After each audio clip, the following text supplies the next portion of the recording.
Yun guys, bali anniversary namin ngayon ng aking asawa, wedding anniversary. Kaya magluluto tayo ng lechon manok.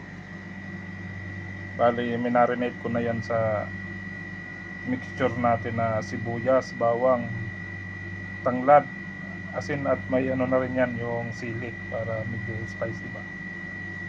Tapos nagyan rin natin ng oyster sauce, kaya ganyan ang kulay. So minarinate muna natin ito naman yung repolyo at natin yung ba yan, yung pinaka carrots, sasawag natin sa pancit. Ayan, papansit tayo. Tapos dalawang chicken cubes, bawang, sibuyas. Tapos ito yung pagsasawag natin, manok pa rin. So yun guys. So yun happy anniversary, wedding anniversary sa ating dalawa. I love you. Yan, minamarinate ko lang muna to, saka ko yan isasalang dito sa ating oven. Sasampulan natin yan.